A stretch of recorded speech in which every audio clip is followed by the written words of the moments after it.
Awesome. Okay. All right. Good evening, everyone, again. Sorry for Yeah, the break in I can see transmission. your screen. Okay, awesome. So I'm just going to go right to it. Um, we are discussing interview success, the art of storytelling. I like to say that it's a way of putting your best foot forward. So, why are we here? To have an understanding of what is expected when you are in the interview room, to help guide you to create compelling career narrative, to help you confidently navigate the interview room as well. So before I go on, I like to do like a quick icebreaker where a few persons should share or can share um, something that I would put on. And this is it. What is the weirdest interview question you have ever been asked?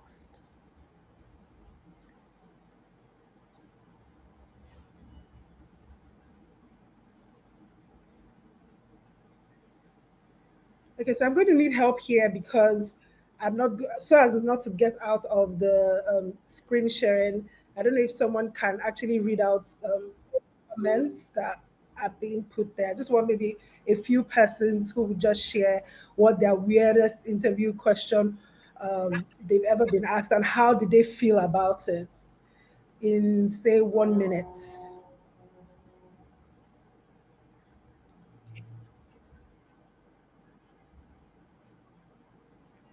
Somebody else here. That the weird Okay. question she's ever been asked. Can we have your account to verify?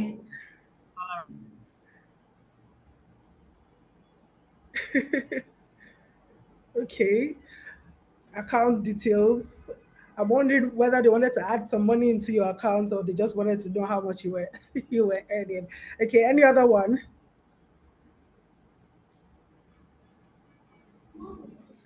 I'll just take two more and then we'll move. It is most really the second person also says statement of accounts.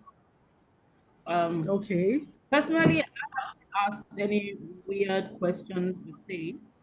I think the only thing close to it would be when somebody asked me if I still plan to have more children. Right, I can just imagine. I mean, these days, one of the things that we're trying to do, especially in the HR community, is to make sure that the interview room is as seamless as possible. And so when you get to have questions like this, you have to understand that um, not many people are skilled in the art of interviewing. And so when you get questions like this, if you can, yes, please go ahead and answer questions based on what you feel is right, as opposed to just answering because you want to have the role. Um, but one of the weirdest questions that I've ever been asked is that I was quite recently is I just want to. I mean, the interviewer just asked me and said, "I just want to know. Please tell me, are you ready to jackpot?"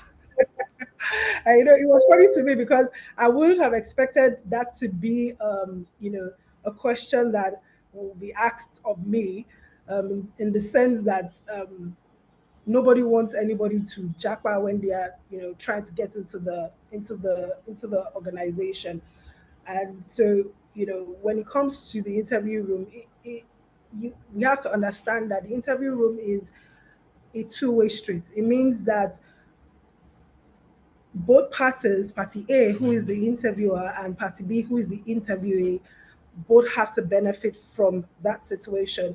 It's never about one person, being the top of, on top of, the other. It's a mutually beneficial situation. So that's the first thing that I want you to have at the back of your mind, that when it comes to the interview room is supposed to be a place where you're expressing or sharing your career journey with anybody or whoever is speaking to you, whether it's a one-man panel or a 10-man panel. The idea is that you are confident enough to say who you are as a professional and how you can deliver on the role that you um, are applying for. So before we get right into it, I just have 8 tips that you should know before you go into the interview room. The first thing is that you need to understand the job description. And I think this is where a lot of people miss it out because, in as much as you see a vacancy out there, it's very important that you need to understand the role that you are going to apply for. Most times we have candidates who they just see the title of the role, they see how much is being paid, and they just feel like they can apply. But the truth is, it goes just beyond um, those two things. It also is necessary for you to understand that when it comes to the job description, it is ideal candidate. That job description is an ideal candidate who is looking for. So it's important that you understand the job description. You need to also consider how your how your qualifications apply to that role. So if you have a role, say customer service executive, if you know that your qualifications are not tailored to service um, vacancy, it's usually best not to apply for that role. So always juxtapose your qualifications to the job description.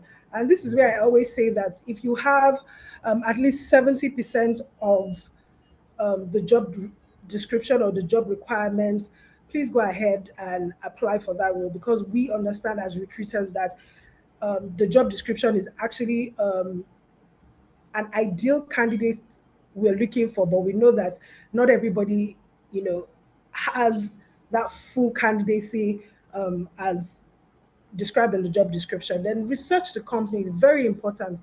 The management, the culture, the services, the products that they are offering is very, very important that you know where you are going to, so that at the end of the day you don't have a problem in the future. Then prepare for the interview. This um, is no longer about asking the mundane questions. It's more about you know how you are fit for that role, how you present yourself, and this comes in both technical and non-technical skills. Then practice for the interview, very, very important. Based on experience, a lot of people or a lot of candidates are usually not prepared for the interview. They assume that, oh, because it's customer service, I'll know what to say, so let me just go in and just say it. But sometimes you'll be amazed that the questions that are asked may not even be anything close to what you even applied for. And usually this is based on the initial scenario where you are in the interview room. Sometimes it can just be, oh, I noticed your glasses is this. Where did you get that? Based on how you present the answer, might just be what would get you to the next level. Then look ready for the part. We always underestimate particular area because most times people feel they can just dress as they like. We'll be talking about that later in as we go on, but it's very important that you look the part, and it's not even just about how you physically look; it's about how you embody the role that you're applying for. Recently, a, an organization that I was recruiting for, you know, I was able to offer them at least I think it was five candidates, and they were all very good, very, very good candidates, and they didn't pick anyone. And the reason is what they had said was that while they know that these candidates can deliver on the role, they do not see how these candidates actually fit into the role. They don't look the part of the role that they are applying for. So it's very important that you embody, the role that you are applying for. Then always have your elevator pitch ready. We'll be talking about that as well. Use storytelling to sell yourself. Very, very, very important. Prepare questions for the interviewer or the hiring manager. This is also very crucial because it allows the interviewer to know that you are quite interested in the role that you are applying for. Now, crafting a compelling career narrative. the first thing that you want to do is to structure your story. You know, very, very important. And here I said, use the STAR method. What is the STAR method? The first thing is, think about, if you're asked any question, think about the situation. What is the situation that you were given to talk about? That, so it sets the context for your story. Then think about the task. That means it explains what your role will be in that in that scenario, in that situation. Then the action is, what were the steps that you took to address the situation? And then the result is, share the outcomes, or emphasizing, your contribution and your skills demonstrated. I'm going to go to the next slide because I want to show you exactly what I mean by the STAR method. So this is a typical example of the STAR technique. The interviewer asks, what's one time you worked with a difficult customer and how you resolve the situation? Now, how do you use the STAR method using storytelling? Here, I give an answer. It says, I was working in phone support for a major internet service, and a customer came into the phone call already very angry and very upset that their computer was not staying connected to the Wi-Fi. They were yelling and threatening to cancel their accounts. That is the situation. That is how you start, because you want to show that there was a problem, and that's the problem that you have just quickly described. The fact that you've been able to tell it in such a way that it attracts the interviewer, it means that you are getting the attention of the interviewer. So what is the task? I took a minute and listened to them explain their issue, and it turned out that they were a student who was stressed about a project deadline being switched. I knew I had to help them quickly reconnect so that they could complete their assignments on time without the added stress. That is the task. That is what you have given yourself in that scenario, in that storytelling. And also for the action, what did you do? It is, so I told them that I understood their situation was frustrating, and then asked if I could go through a few standard questions to figure out the most likely culprit. It turned out that their router had recently been moved to a less optimal location, and not every bedroom in the house was getting a steady signal. That shows in this technique that you were able to not just, describe the situation. You were not only able to, you know, point out what is needed to be done, but you were also able to come up with a solution. And then what was the result is, I stayed on the line while they returned to the router to while they returned the router to its original location, and verified that their connection immediately improved before wishing them luck on their project and hanging up. That's the result. So when you're trying to tell a story based on the STAR technique, it's important that you go through this route. You talk about what the problem is, you talk about the possible task that you needed to solve at that particular time, then the solution you provided, and what was the result. So that way, you've already gotten the attention of the interviewer. The person wants to know more, right? So that's the idea of structuring your story using the STAR method. Then engage emotionally, connect with your interviewers by infusing passion into your stories. It's one thing for you to, say a story, but there has to be a passion that comes from how you say it. It stems from how you tell your story. It stems from the inflection in your voice. Are you just, reciting, or are you adding the extra extraness in it, depending on the situation around at that time. This engagement can, it can help you become more relatable and memorable.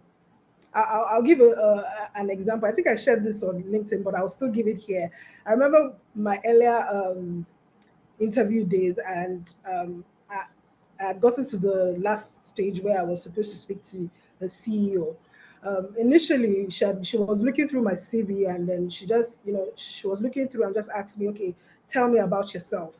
And I wanted to get her attention to look at me as opposed to just looking at my CV. Then we used to carry paper CVs up and down. You will print at least maybe three or four so that just in case you're going to either see one man panel or you have like a couple of interviewers at that time. So I had that given to her, and she was quite distracted about it.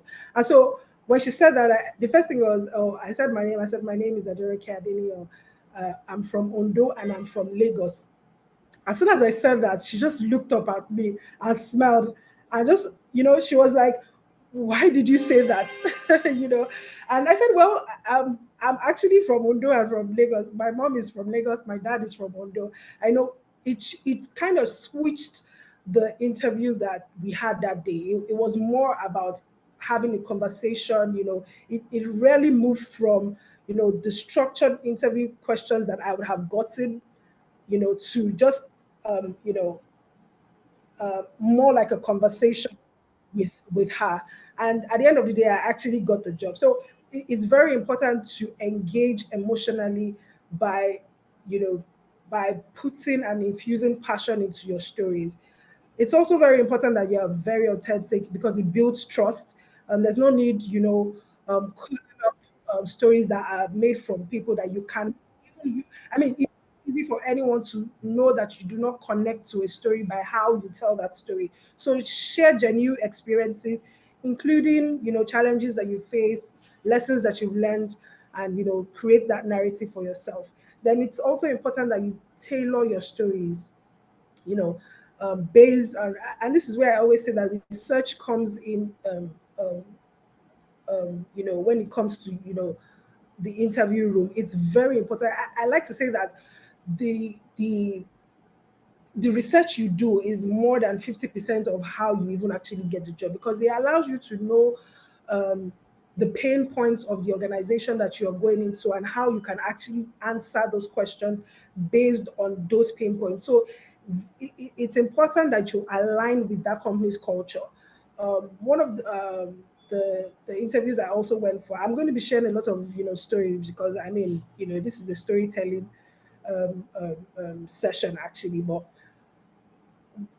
I remember that we were having it was also with the CEO as well, and we're having a conversation, and it was like, okay, so tell me, what have you heard about our company? Luckily for me, their company wasn't online, but one of the things I used to find out about, no matter how minute the detail is, I always want to have that detail, at the back of my, at the back of my mind or at the back of my head.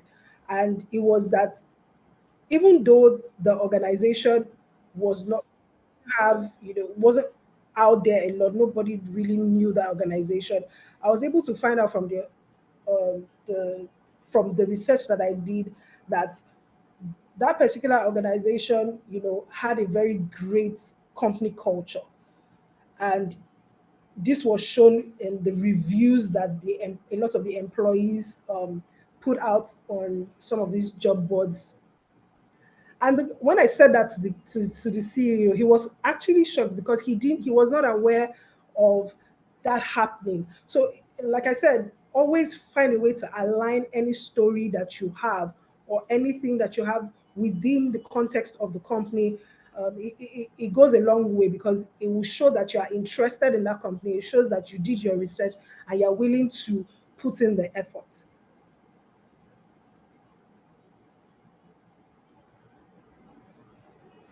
So, how do you read cues from the panel and adapt your responses now that you know that you can use the star method, you know that you can actually um,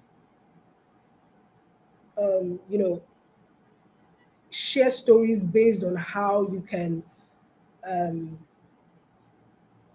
you can tell you can talk during the interview stage. You need to be able to understand the room. It's quite important, and the first thing you want to do is active listening. um, it's and when we say active listening, it's not just listening to hear, but listening to understand. So pay attention to verbal and non-verbal cues from the interviewers because you can say you want to use storytelling and it backfires, because it can always happen that way depending on the kind of interview that you're going to. So you need to be able to pay attention to what is happening around you. You need to be able to see beyond just, even whether it's even if it's a virtual interview, it's you can easily deduce what's happening with just by looking at what's happening, um, you know, verbal or non-verbal cues, how the person is responding, what kind of facial expression does the person have, is the person, the way the person is speaking to you, does it sound like the person wants to engage in storytelling, or is it a straight to the point kind of interview? Sometimes you can get into an interview and you hear things like, okay, our interview is just going to take 30 minutes. Please make sure that you're straight to the point, and this and this and this. If you're giving that kind of cue, you have to adjust to it, so you know how long you have to speak, how long you have to share your story, or share what it is, depending on the question that you've been asked. So it shows that you're able to understand what's happening within the short time that you have. Then responsive storytelling. So it's not just about just telling a story. Be prepared to adapt your narrative to the panel's reaction, right? Not just telling us, because because we tell you as recruiters that, okay, look, get your questions prepared, get the answers to those questions, but there's sometimes that those questions that you've been asked might not come out. How do you now answer those questions? So you need to be able to adapt it based on what you are seeing currently. If they seem particularly interested in a specific aspect of your experience, go in depth. Go in depth within a short frame of time. Then engagement is always, like I said before, it's a two-way dialogue. You also use follow-up questions to clarify your interest and create a more dynamic conversation. It helps a lot. How you engage with the interviewer tells a lot. You, like I said, it's a two way street. Also, ask questions where necessary. Or if you don't understand something, call the interviewer. Please, would you mind, reframing your question? There's nothing wrong with asking that. Just do it in a polite manner.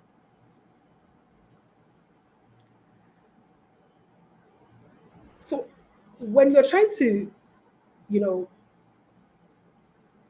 answer, interview questions, or you want to be memorable and relatable. This part is very important for me because it sets the tone for how you answer a lot of the questions, or how the questions are brought to you after. And it's about creating a 30-second elevator pitch. And I like to say that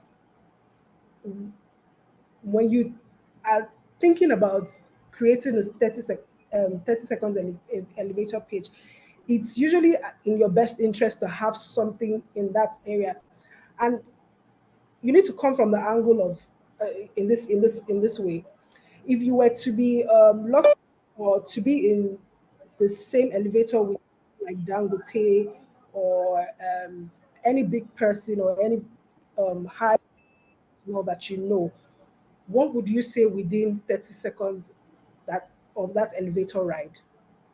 And so it's very important that you start with a hook. Begin with a captivating statement or question that grabs attention. And this can be, a brief personal anecdotes, or brief fact about your professional journey.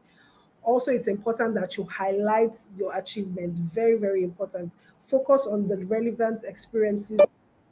You can also use metrics or numbers to quantify experience, and also conclude with a strong takeaway. End your pitch with something memorable that would make the person remember you. So how do you actually do this?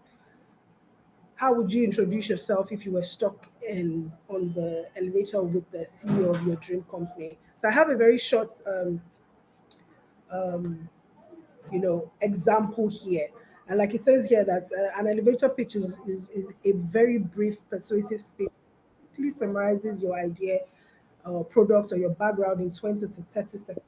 And where do you use this? You use this for networking events, job interviews, career fairs, sales meetings, investor pitches, business conferences, professional introductions, and social gatherings.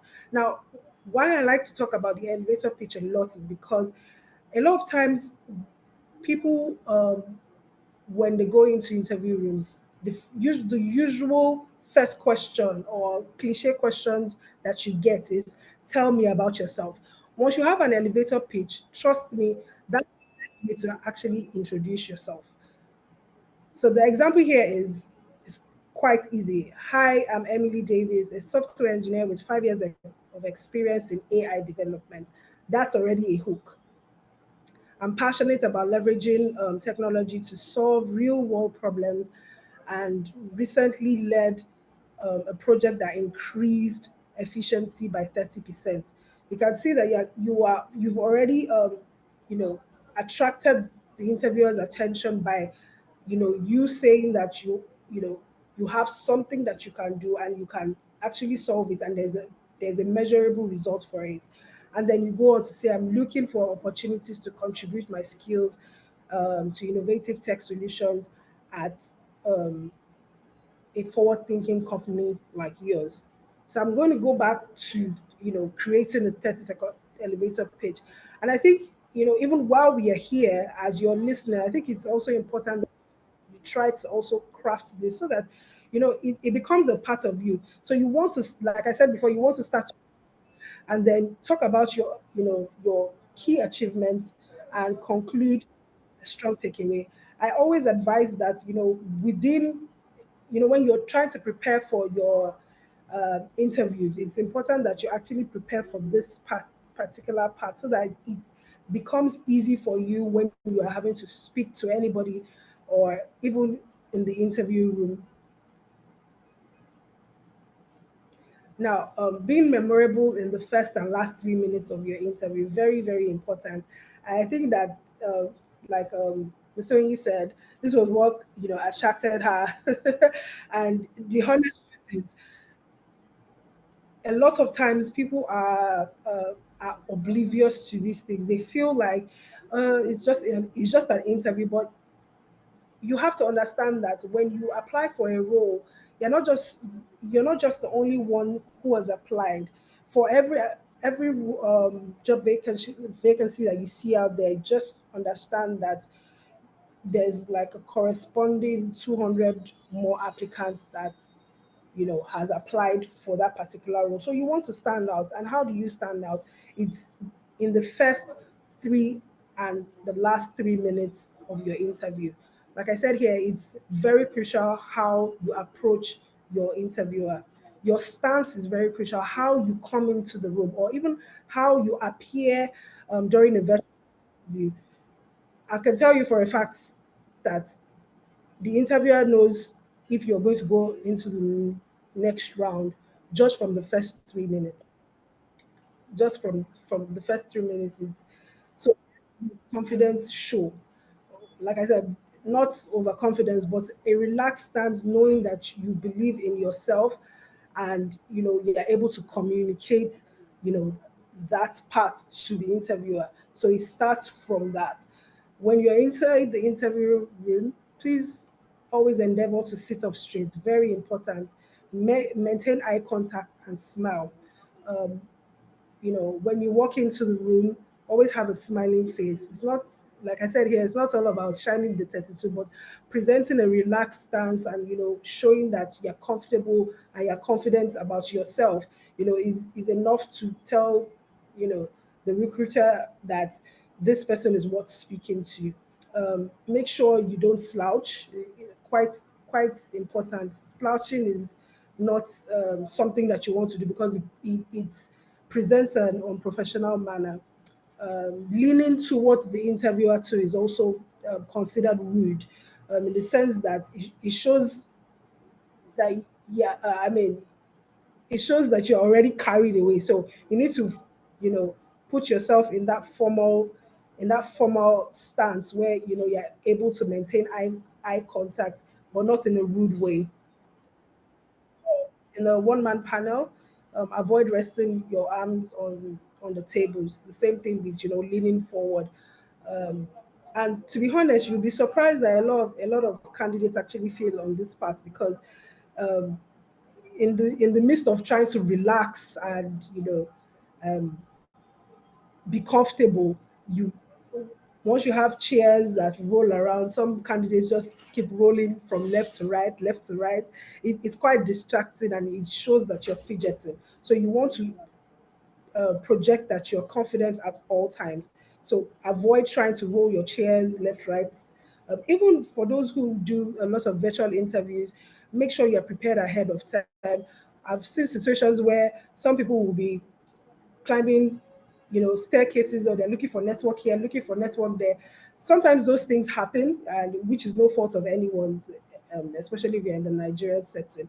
But I would say here that try to prepare ahead of time. If it's possible, do a mock interview with someone, even if it's just 5 minutes, just to test your internet, test how you look like, just test the general overview of how you look, when you are in front of someone, so that when it's the actual time, you don't get carried away. I remember something that happened about, I think this was last year. I was interviewing, and I think it was 11 o'clock that the interview was actually scheduled, and I logged on, waiting, and the candidate came in about 2 minutes late with a very huge satin bonnet on her head, sleepy, and saying, "Oh, I'm so sorry, I'm so sorry. I didn't realize I had a meeting."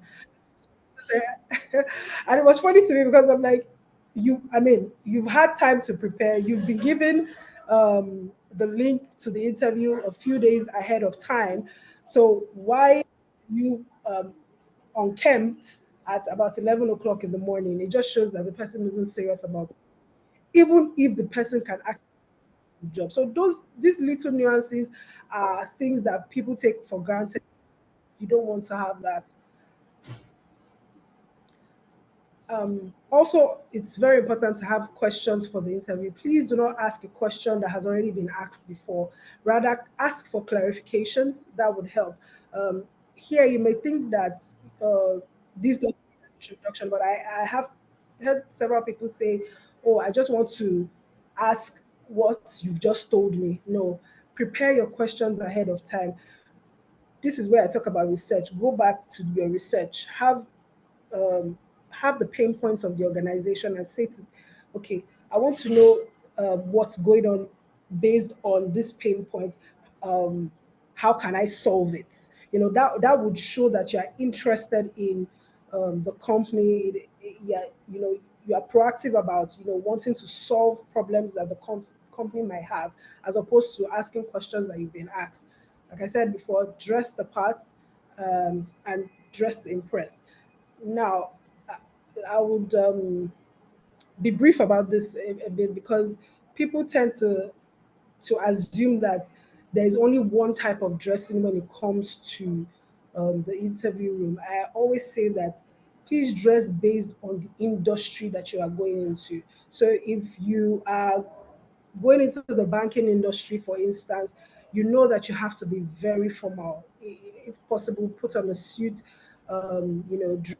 dress shoes, make sure you look the part. But if you know that you're going into the tech industry, you know that they are a bit more laid back when it comes to their dressing. You can go with a polo and a very nice dress pants, sneakers or shoes, things like that. So you need to be able to understand the environment that you're going into and know that. I remember, let me share this quick story.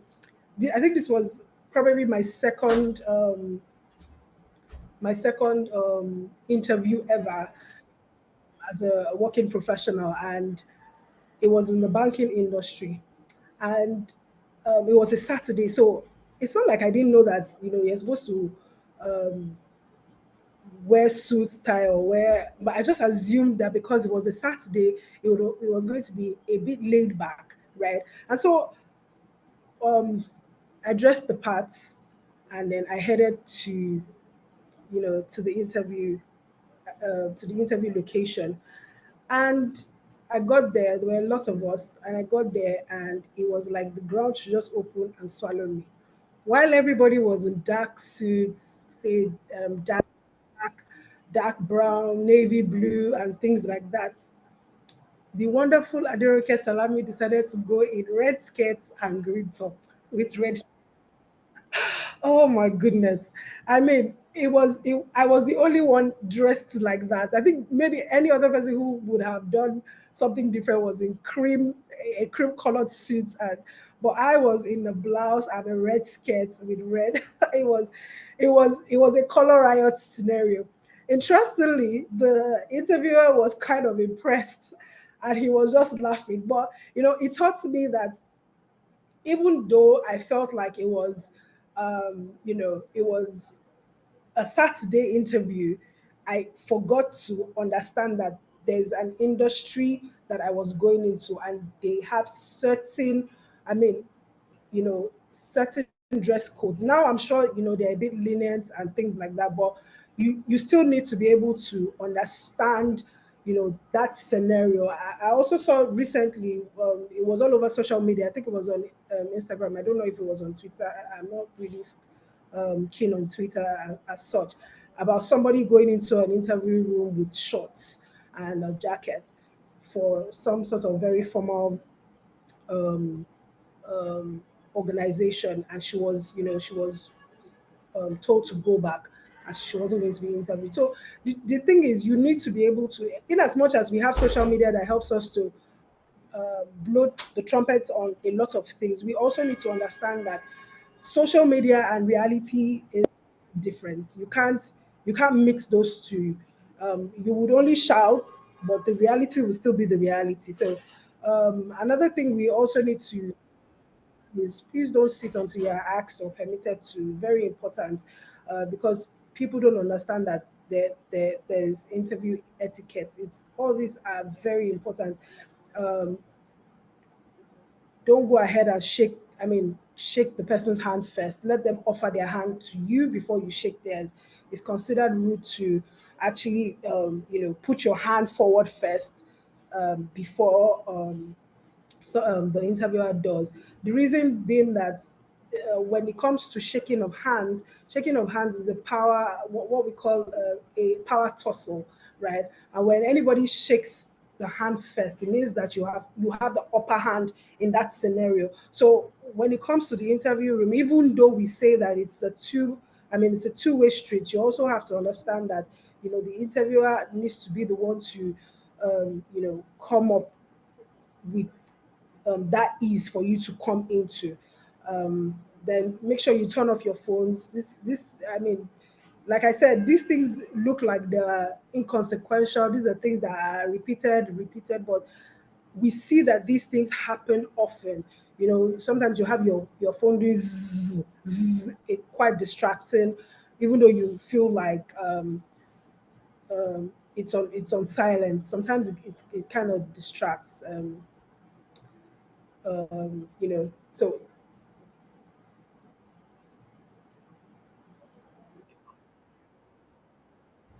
okay, so I have here a short video. I'm sure that by now we've gotten a lot of, um, how do I put this now? We've gotten a lot of value from this session, but sometimes we also find out that you're not always given time to actually prepare for your interview. Sometimes you're given maybe a day or two. Here I have a very short video that would help you understand what to do if you are just given a short notice when it comes to the interview. So please, I'm going to play it and have you listen to it.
Okay, so this takes me to my next slide, which is while you're waiting for that job.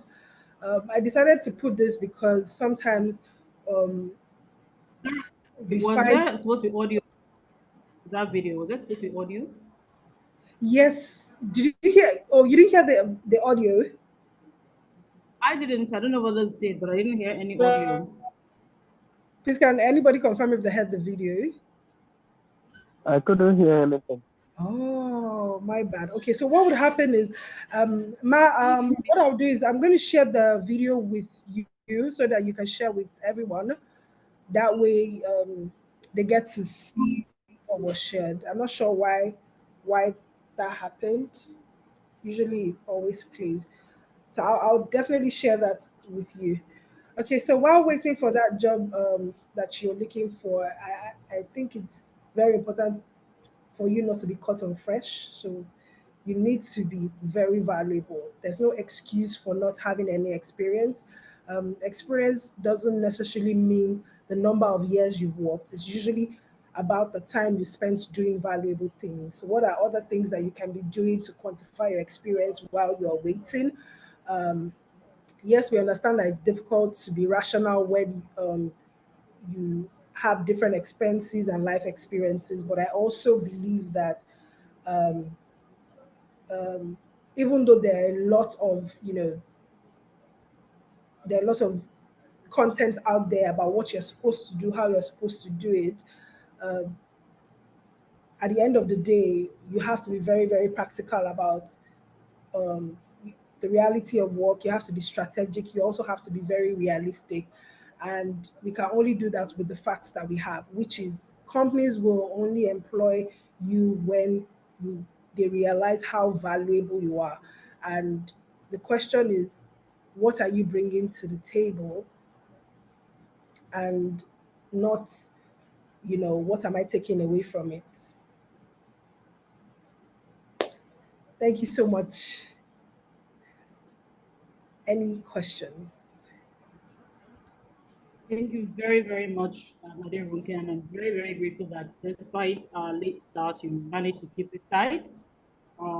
Just under an hour, I think, and that's pretty fantastic. All right, so we have about 27 of us in the room. I'm sure we have questions, and we has generously open the floor for questions. So if you have some, you can raise your hand and we can call on you, or you can type it in the chat room and we will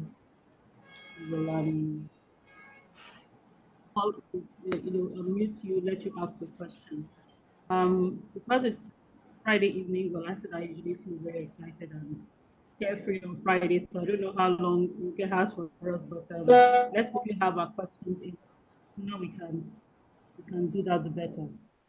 Let me start things rolling by asking what your perspective of this is, Madam. So when we talk about introductions, this tell me tell me about yourself question that is usually used as an icebreaker in most interviews. In some cases, you find that some people want you to talk about focus on your career and kind of run them through an overview from the most recent to the past areas of your experience. Other people say they want to know you beyond the what's in your CV. So, if there's no specific guidance, what would you recommend? What approach would you recommend that candidates use? So I think the approach should be like like I said before, have an elevator pitch that kind of helps you with a lot of tell me about yourself scenarios, right? And the truth is, when it comes to the interview room, it's quite unpredictable. You'll be amazed at the kind of questions that you will get. I was recently listening to Simon Sinek, and he says that when he's going to interview anybody, that what he does is that he just goes on to ask the first question that he just asks is um, tell me a scenario where I don't have to ask you um, how to solve a problem or tell, and to him, his expected answer is you should talk about your weaknesses, right? But he's not going to ask you what are your weaknesses, right? It's more like, give me something that I don't have to worry about you later, right? So he says that, based on the responses that he's gotten, he says that a lot of people are more confident in telling him about what they can, what they can do and how they've been able to, um, you know, um, um, solve that problem.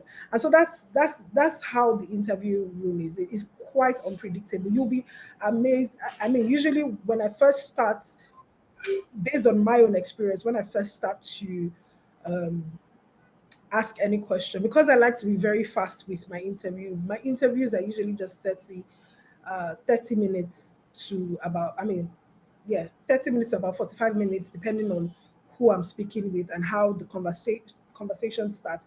I'm not going to ask you to tell me about yourself. I'm focused mainly about how you can, deliver on the job, right? Now, I'm different. Somebody else or another recruiter will just start with, okay, so, um, you know, um, tell me about yourself, right? Usually an avenue to just calm you down, to say, okay, just, you know let's set the scenario, let's set the standard, let's set, that. So for me, I would say that, having that elevator pitch would go a long way, and you can always tailor it. It doesn't have to be one type of elevator pitch, right? You can tailor it to the role that you're applying for, so that way you're getting the attention of the recruiter. Now, a lot of times people don't want to get the attention of the recruiters. They just want to answer questions and go, but it doesn't really help you, because they're going to interview so many people and they want you to be different. If you want to be different, then you would have to embrace some very hard questions, right? You're going to, I like to say to, I know I'm, when it comes to recruitment, I'm quite different from the natural, the average recruiter, because I'm going to tell you that I don't want, it's not compulsory for you to give me the right or wrong answer, right? Answers are never right or wrong for me. It's just how are you able to, manage the role? If you're given the role, can you handle that role?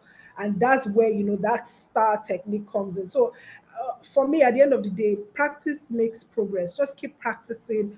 When it comes to questions like that, it doesn't have to be one type. Have numerous elevator pitch, because you can meet Dangote today and meet someone else tomorrow. It doesn't have to be Dangote's all the time. So tailoring your answer would help, in that scenario.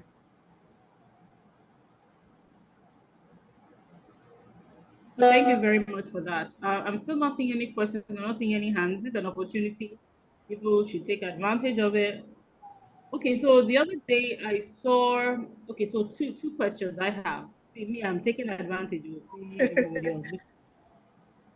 All right. So, what do you think of people that ask shocker questions in interviews? Some of them bordering on the inappropriate. So, I once heard someone says, in order for him to get the real in quote person, he asked them very strange and unexpected questions. Things like, "Are you a virgin?" Or in they say a extreme situation, right? But some sort Mm, of out weird question, yeah. that Like you don't. said, weird questions. Okay. So what Okay. is your opinion on that? Okay, so I believe that when you're asked questions like that, like I said, it's a two-way street, right? It's your prerogative to answer or not. Those are inappropriate questions, and I think one of the ways that you can respond to that is that I would prefer. Thank you for the question, but I would prefer not to answer this because it's a private question. That would help you.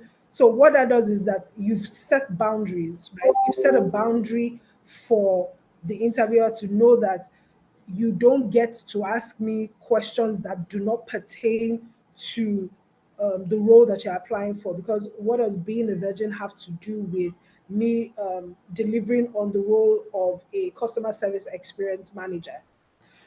It does not tally, but you can do that politely without um, taking offense or being offensive, right? So for me, at the end of the day, it's important to be emotionally intelligent in this kind of scenario. You don't want to, in as much as you want that job, those kinds of questions allows you to know, I mean, based on the feedback you get from answering that question, know the kind of environment that you're going into. Because tell me, why are you asking whether I'm a virgin or not? It has nothing to do with you, right? It just shows that, if depending on the answer that you get from the feedback that you, I mean, the feedback you get from the answer that you give will tell whether that person, was intentional about asking that question, or the person just wanted to be funny. If you know the person just wanted to be funny, you know that that kind of environment is an environment you do not want to enter into. So it helps you to streamline as well.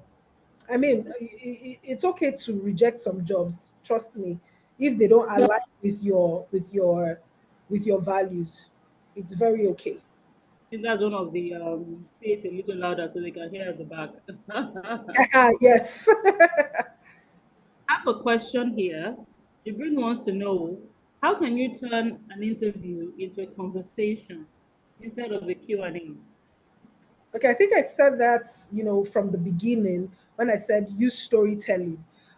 Depending on um, depending on the the situation that you find yourself in. I mean, if it's a physical or um, virtual interview, it depends on how the question has been asked. Like I gave my own experience.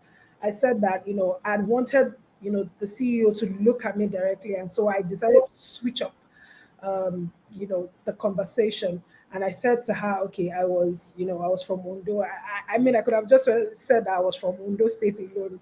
Nobody wants to know where where the other side is from. But that caught her attention. So when you want to change the narrative from just Q&A to being a conversation, it starts from how you answer the question. I remember there was this interview that I had with a candidate, and based on his response to me, I had asked him what he had done in a scenario and how he had solved the problem. He came up with not just the answer alone, but he came up with a story behind how he solved the problem. I now wanted, I mean, it ended up becoming a conversation for us because I now wanted to know, okay, so after that, what did the client say? That's already. But I would also want to say here that, this, when it comes to the interview room, it can be very tricky in the sense that it depends on also the personality of the interviewer as well, which is why I say you have to read the room.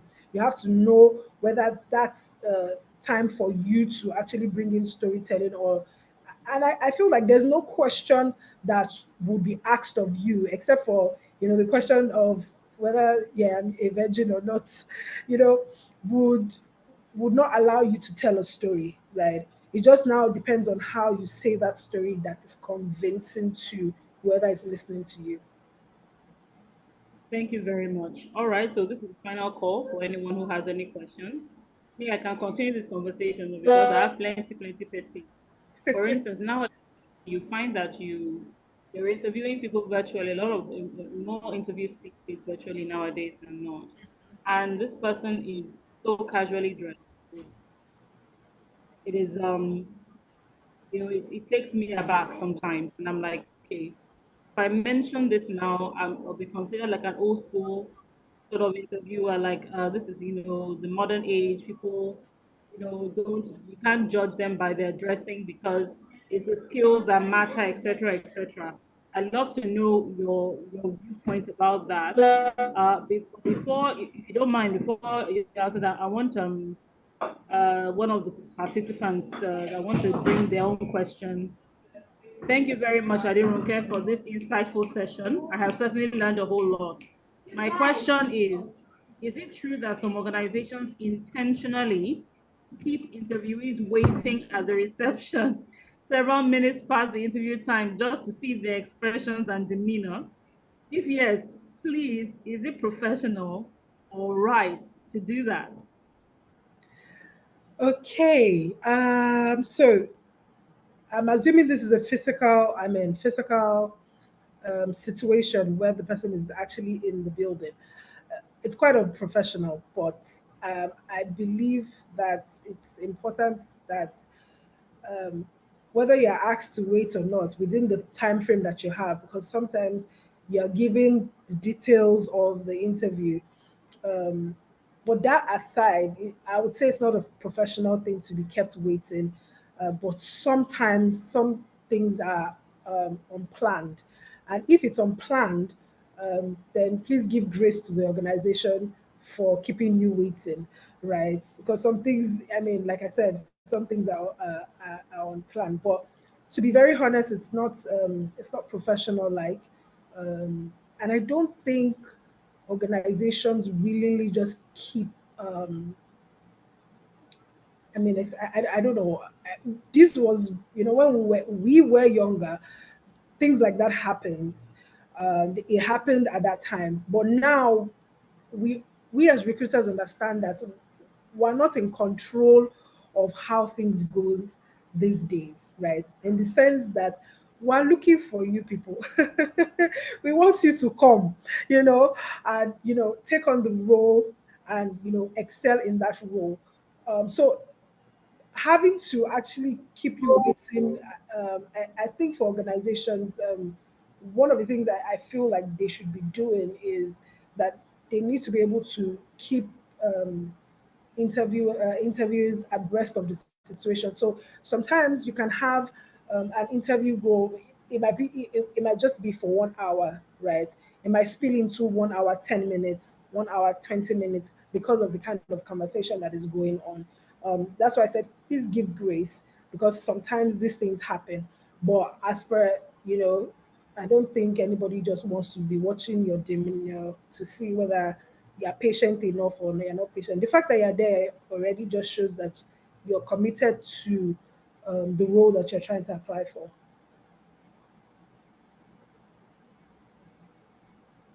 Thank you so much, Ronke. I think this maybe you could answer my question. I don't know if you did after now about your thoughts about the expectations of recruiters or even interview etiquette nowadays because we have this flood of Gen Z and everybody seems to think that somehow that means we have to suspend everything we always knew because I mean obviously there are things that we need to adapt to. That's completely acceptable. But let me just hear your thoughts so that it doesn't look like I'm all my grievances. So, to be honest, right, I kind of feel what you're saying, right? I understand where it's coming from, and I am also of that opinion that, you need, I mean, the fact that it's a virtual interview doesn't mean that it should be taken like a physical, right? It's almost like you are, yeah, in the physical, in the physical as well, like in the physical space.